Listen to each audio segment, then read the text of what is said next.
Hello. Today's video is sponsored by Naomi's Poor Quality Videos. So if you have a phobia of lack of editing or of people who don't know how to make quality videos, I suggest you click on a different video. To continue with this video, we will be talking about the Egnor vs. Vital court case. It was ruled unconstitutional back in 1962.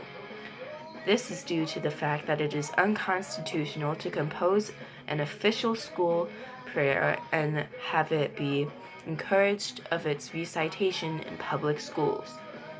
This is because it does not separate church and state, and it was recognized and brought up by a group of families of a public school in New Hyde Park. I have a professional with me today. His name is George, and he is going to tell you more about this court case. Okay, George. As you know, back in 1962, the Egnor vs. Vital court case was ruled unconstitutional. Before it was ruled unconstitutional, there were people fighting over the fact whether or not having a school prayer that is not needed to be recited and was optional was known as unconstitutional.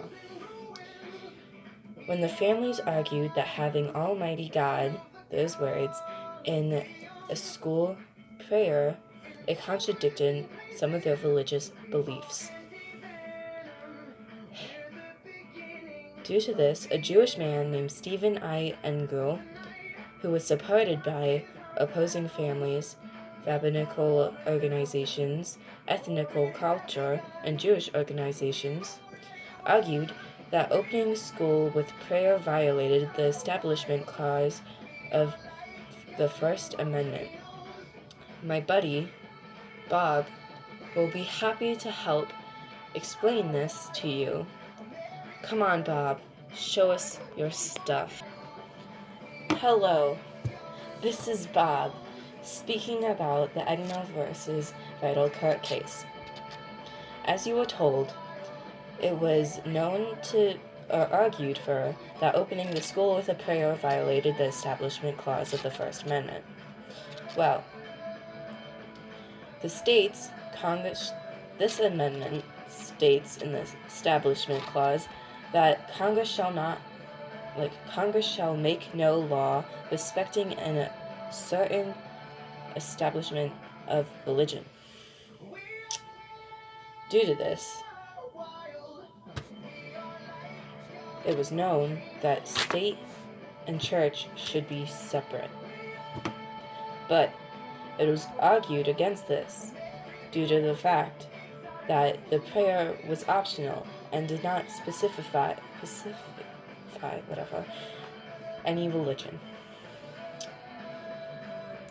And those who argued against that said that Almighty God promotes religions who have one certain God that they pray to, and it promotes those religions still being unconstitutional. But then Justice Stewart argued that the establishment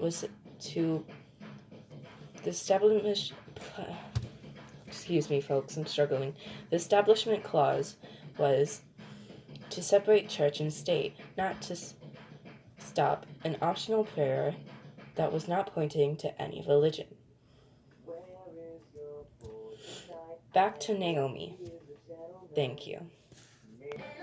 After having the prayer, since it was optional, being known as constitutional for a while, it was later on in a 6-1 vote that reciting government-written prayers in public school was unconstitutional.